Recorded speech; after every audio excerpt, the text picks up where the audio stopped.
War is fought not only on distant fields, but in the minds of those who remain behind.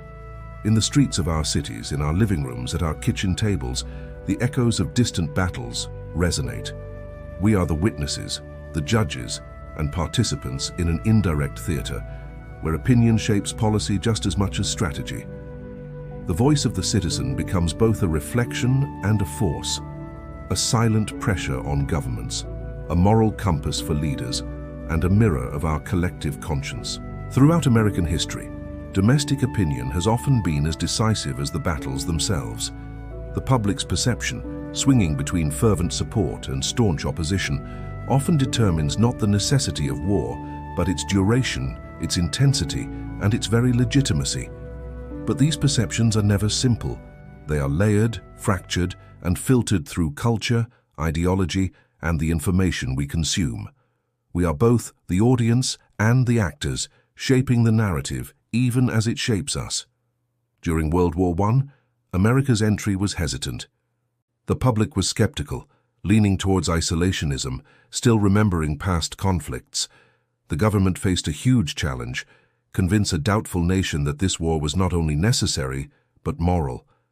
Propaganda posters, newspapers, and speeches became tools of persuasion, trying to align the national conscience with strategic goals.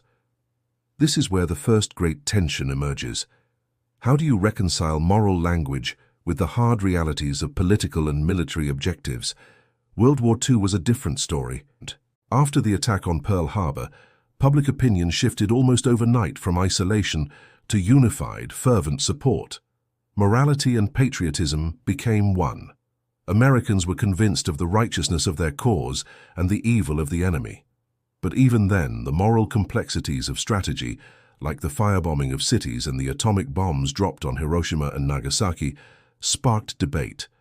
Not everyone accepted the justifications. Letters to editors and private conversations from that time reveal an undercurrent of doubt and unease. Then came the Cold War, introducing a new dimension. This wasn't a war of immediate combat, but one of ideology, fear, and media framing.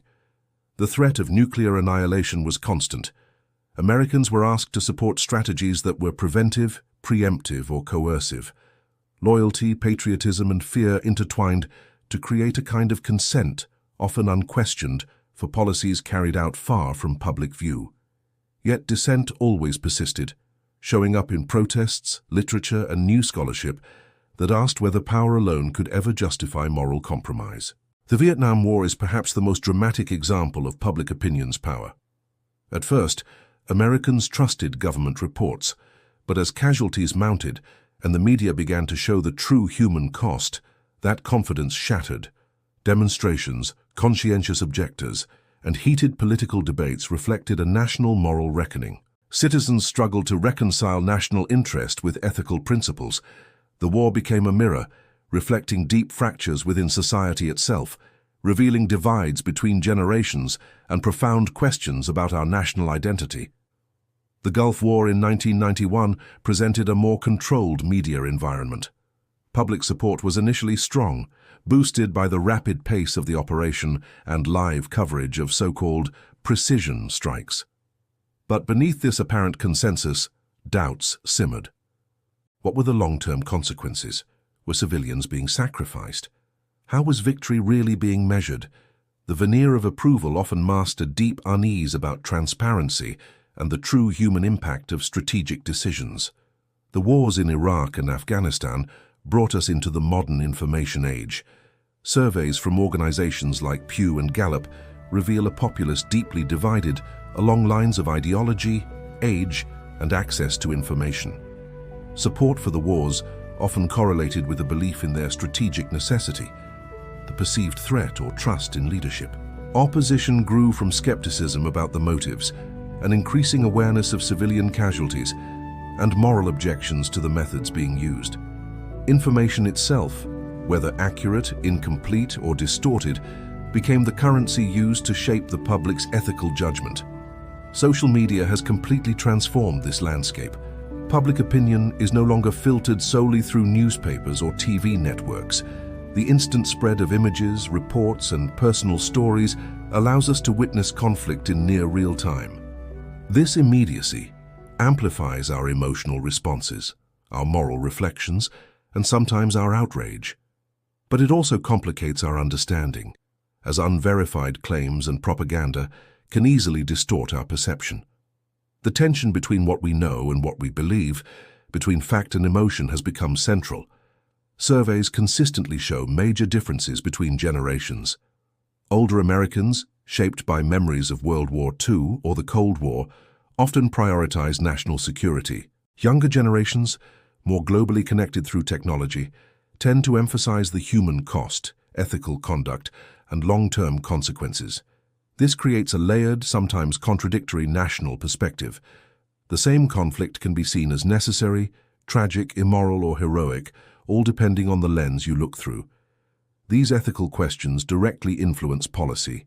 Citizens question the legitimacy of preemptive strikes, drone campaigns, and sanctions, weighing their effectiveness against their morality. Public opinion pushes for accountability, transparency, and restraint. Leaders have to respond, sometimes by accommodating these views, and sometimes by trying to obscure the facts. This dialogue between public morality and state strategy is constant, dynamic, and absolutely essential for a democracy. The media plays a dual role in all of this. It informs and interprets, framing the moral narrative. Documentaries and investigative journalism can shine a light on civilian suffering and ethical dilemmas. But propaganda and selective reporting can also shape perception to favor strategic goals over ethical reflection. As citizens, we have to navigate this complex moral ecosystem, where information itself is a contested space. This public scrutiny also drives institutional accountability. When people become aware of civilian casualties or policy miscalculations, it generates calls for investigation and reform. Congressional hearings and public protests aren't just procedures. They are moral responses to a perceived gap between power and justice. When we demand answers, we are directly participating in the ethical governance of war. We also carry the weight of historical memory. The legacies of Vietnam and Iraq inform our attitudes today. We reflect on past misjudgments and ethical failures to guide our present judgment. War is not only fought abroad, but is interpreted, judged, and moralized right here at home. And across all the surveys, letters, and personal stories, a few key questions always come up. Is victory justified if the human cost is too high? How do we honor our soldiers while condemning immoral strategies? These questions aren't abstract. They shape policy, influence elections, and guide how our military evolves. Even when public opinion seems supportive, that moral undercurrent is never absent. We question, we protest, we deliberate, and we learn. Democracy in this sense is an ethical system. It's a way for us, the governed, to weigh strategy against conscience, success against justice, and power against morality. The voices of ordinary Americans, parents, students, professionals, retirees, illuminate the human dimension of war. Their reflections underscore that war is not just a matter of military calculation. It is a social, moral, and philosophical enterprise, profoundly influenced by those of us who will never wield a weapon or sign an order. Ultimately, examining public opinion is like examining the nation's moral compass. It reveals our values, our concerns, and our ethical priorities. We may support, oppose, or question a conflict, but our collective judgment shapes the ethical architecture of policy and the limits of strategy. In the end, war is fought not only abroad but at home, in our living rooms, classrooms, and in our hearts.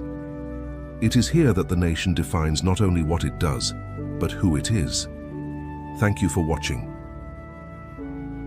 If this conversation resonated with you, please like this video and subscribe for more content that explores the deeper questions of our time.